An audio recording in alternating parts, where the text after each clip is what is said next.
నమస్తే, welcome to Telugu రాజ్యం. ప్రస్తుతం మనతో పాటు ఉన్నారు ఏపీ కాంగ్రెస్ పార్టీ సీనియర్ నాయకులు, మాజీ రాజ్యసభ సభ్యులు తులసిరెడ్డి గారు ఉన్నారు.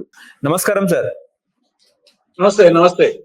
రాజధాని విషయంలో జగన్మోహన్ రెడ్డి కంటే సజ్జల రామకృష్ణారెడ్డి ప్రెస్ ముందు చెప్పడం అనేది సబబే అంటారా? దీని మీద జగన్మోహన్ రెడ్డి కూడా క్లాస్ తీసుకున్నట్టు కూడా వార్తలు వస్తున్న పరిస్థితి ఉండొచ్చు. వాళ్ళకు విజయసాయి రెడ్డి పరిస్థితి ఏమైంది, రేపు సజ్జల రామకృష్ణారెడ్డి పరిస్థితి అంతే. కాబట్టి ఆయన జగన్మోహన్ రెడ్డికి ఆయన పుర్రెకి దత్తే చేస్తాడు. ఆయనకు సజ్జల రామకృష్ణారెడ్డిలా, విజయసాయి రెడ్డిలా, ఇంగోరులే ఆయన ప్రజాస్వామ్య నియంత. పేరుకు ప్రజాస్వామ్యము ఒక నియంత. ఆయన ఇష్ట ప్రకారం ఆయన చేస్తాడు. ఆయనకి ఏది తోస్తే తోస్తాడు. కాబట్టి ఆయన అందుకోసమే ఆయన ఒక అపరిచితుడు. కాబట్టి అపరిచితుడు ఎప్పుడేం చేస్తాడో తెలియదు. కాబట్టి మనము ఆయన చెప్పిన దాన్ని మనం ఏది ప్రామాణికంగా తీసుకోవాల్సిన అవసరం. ఆయన తరపున చెప్పిన వాళ్ళు కానీ ఆయన చెప్పినా కానీ ఈవెన్ ఆయన చెప్పినా కానీ మనం దాన్ని ఐదిగా తీసుకోవాల్సిన అవసరం లేదు. అంటే గతంలో సజ్జల రామకృష్ణారెడ్డి వ్యవహార శైలి వల్లనే పార్టీ ఓడిపోయిందన్న మచ్చ ఇప్పటికీ ఉంది. అదేవిధంగా ఇప్పుడు కూడా ఆయన ఒక కోయిల ముందే కూసింది అన్నట్టు కూడా ఆయన అమరావతి వ్యవహారంలో మాటలు మాట్లాడడం అనేది జగన్మోహన్ రెడ్డి కోపం వచ్చింది, ఆయన పిలిపించి క్లాస్ తీసుకున్నారు అన్నట్టు కూడా వార్తలు వస్తున్న క్రమంలో ఇప్పటికి కూడా ఇలాంటి వ్యాఖ్యలు వైసీపీకి మైనస్ అయ్యే ప్రమాదం లేకపోలేదంటారా? నాకు తెలిసి అది ఒక విధంగా జగన్మోహన్ రెడ్డికి మంచి చేసినట్టే కదా. మేము అక్కడికి పోము, విశాఖపట్నం పోము, ఇక్కడనే ఉంటామని చెప్పడము అదే ఒక విధంగా వచ్చేసి వైకాపాకు జగన్మోహన్ రెడ్డికి మంచి చేసినట్టే కదా. ఓకే, ఒకవేళ ప్రజలు నమ్ముతారని నమ్మరా కానీ అది జగన్మోహన్ రెడ్డికి నష్టం ఎట్టయితుంది.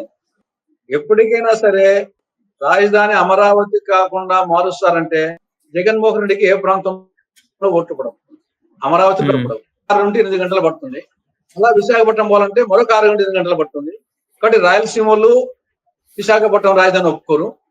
అదేవిధంగా ఉత్తరాంధ్ర వాళ్ళు మాకు వచ్చేసి రాజధాని ఎందుకు, మాకు వేరే విధంగా డెవలప్ చేయండి అని ఉత్తరాంధ్ర వాళ్ళు అనుకుంటున్నారు. అమరావతి, విజయవాడ, గుంటూరు, కృష్ణా ప్రాంతం వాళ్ళు ఉండిందాన్ని ఎందుకు మారుస్తారని చెప్పేసి వాళ్ళు. కాబట్టి ఒక విధంగా సజ్జల రామకృష్ణారెడ్డి ప్రజలు నమ్ముతారు నమ్మరు ఫ్రెండ్స్, కానీ ఒక విధంగా వైకాపాకు జగన్మోహన్ రెడ్డికి ఆ స్టేట్మెంట్ ఇవ్వడం ద్వారా మంచిగా చేసినాడు. లేకుంటే వచ్చేసి విశాఖపట్నం పోతామంటే ఆయనకు వచ్చేసి ఇంకా ఆయనకు వచ్చేసి కళ్ళలో కూడా మళ్ళా అధికారం ఊహించుకున్నాక లేదు. ఏ ప్రాంతంలో ఓట్లేరు. 3 ముక్కలాట ఆడిన ఈయన పొద్దుస్తమ చంద్రబాబు నాయుడు గారు అంతర్జాతీయ రాజధాని అని చెప్పేసి ఈయన పలాయివాడినా ఆయన 3 ముక్కలాట దాని బయట రాకుండా పోతే ఖచ్చితంగా ఇచ్చేసి ఇద్దరు దెబ్బతింటారు. మా స్టాండ్ వచ్చేసి మేము మొదటి నుండి ఏ స్టాండ్ ఆ స్టాండ్ లో ఉన్నాం. కాబట్టి అది డెఫినెట్ గా కాంగ్రెస్ పార్టీకి అనుకూలం అవుతుంది. ఈసారి గ్రాఫిక్స్ ఉండదేమో బహుశా. ఇంతసేపు కట్టాలమ్మా, అవి కట్టాలనుకుంటే ఏం పెద్ద ఇప్పుడుండే టెక్నాలజీలో, అధునాతమైన టెక్నాలజీలో పెద్ద 50 అంతస్తులు, 100 అంతస్తులు, 150 అంతస్తులు భవనాలు వచ్చేసి సంవత్సరం 2 ఏళ్ళకు వేస్తా ఉంటే నేను చెప్తే కదా, తెలంగాణ సచివాలయం కేవలం 2 ఏళ్లలో, భారత పార్లమెంట్ 3 ఏళ్లలో కట్టాలంటే ఎంతసేపు. అది వచ్చేసి దానికి ఊరికి అతి చేస్తున్నారు. వచ్చేసి అతి సర్వత్రా వజ్రయేత్ అని చెప్పేసి సుత్తే ఎక్కువ కొట్టడం అయిపోయింది. పని కంటే చేతల కంటే మాటలు ఎక్కువ అయిపోయింది. కానీ లేకుంటే ఎన్నాళ్ళ కట్టాలి ఏమిటి ఉండే టెక్నాలజీలో. ఓకే, ఇప్పుడు డిప్యూటీ సీఎం పవన్ కళ్యాణ్ గారు మాట్లాడుతూ సోషల్ మీడియాలో ప్రభుత్వాన్ని అదేవిధంగా వ్యక్తిగతంగా టార్గెట్ చేస్తున్నారని చెప్పేసి కూడా ఇటు పవన్ కళ్యాణ్ ఆరోపిస్తున్నారు. అదేవిధంగా సోషల్ మీడియా ప్రొటెక్షన్ బిల్లు బరాబర్ తీసుకురావాలి, ఈ బిల్లు మీద కేబినెట్ తో చర్చించిన తర్వాత అసెంబ్లీలో తీర్మానం చేస్తామన్నట్టు కూడా పవన్ కళ్యాణ్ గారు మాట్లాడుతున్నారు. ఏపీలో సోషల్ మీడియా ప్రొటెక్షన్ బిల్లు తీసుకొస్తే ఎటువంటి ప్రమాదం ఉండే అవకాశం ఉంటుంది? ముఖ్యంగా ఇప్పుడు ప్రభుత్వం చేస్తున్న ప్రభుత్వ పథకాలు కానివ్వండి, లేకపోతే ప్రభుత్వం చేసే విధానాలు ప్రజల్లోకి వెళ్లకుండా ఇది అడ్డుకొట్ట వేసే అవకాశం ఉందంటారా? లేకపోతే ప్రతిపక్షం చేస్తున్న ఆరోపణల్ని తిప్పికొట్టేందుకైనా అంటే ఏం చెప్తారు? ఒకటి, మనకు 3 రకాల మీడియాలు. 1 social media, 2 electronic media, 3 print media. అనేక సంవత్సరాలు ప్రింట్ మీడియా ఉండేది. ఎలక్ట్రానిక్ మీడియా మళ్ళీ తర్వాత వచ్చింది. సోషల్ మీడియా ఈ లోపల వచ్చింది. సోషల్ మీడియా లేని రోజుల్లో సమాజం లేదా, ప్రభుత్వాలు లేవా, పరిపాలన సాగలేదా? సోషల్ మీడియా నిన్నగాక మన వచ్చింది. అంతకుముందు ఈ మీడియా లేని రోజుల్లో దేశంలో ప్రభుత్వాలు లేవా, సమాజం లేదా, మనుషులు బతకలేదా? కాబట్టి సోషల్ మీడియా లేనంత మాత్రాన నథింగ్ విల్ హ్యాపెన్. అది ఒక అంశం.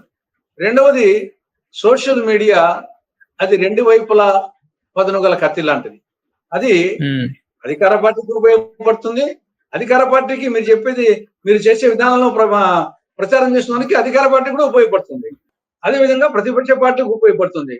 అధికారమా ప్రతిపక్ష వీళ్ళకే కాకుండా అనామకులకు కూడా వాళ్ళ ఇష్టం వచ్చినట్టు వచ్చేసి మాట్లాడడానికి, ఇష్టం వచ్చినట్టు పెట్టడానికి అది కూడా అవకాశం ఉంది. కాబట్టి ఇది తెగిన గాలిపటం, రెండు వైపులా పదునుగల కత్తి లాంటిది.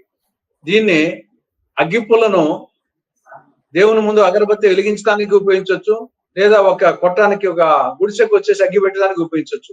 కాబట్టి సోషల్ మీడియా ఆ విధంగా తయారైంది. ఇది మంచికి ఉపయోగపడుతుంది, చెడ్డకి ఉపయోగపడుతుంది.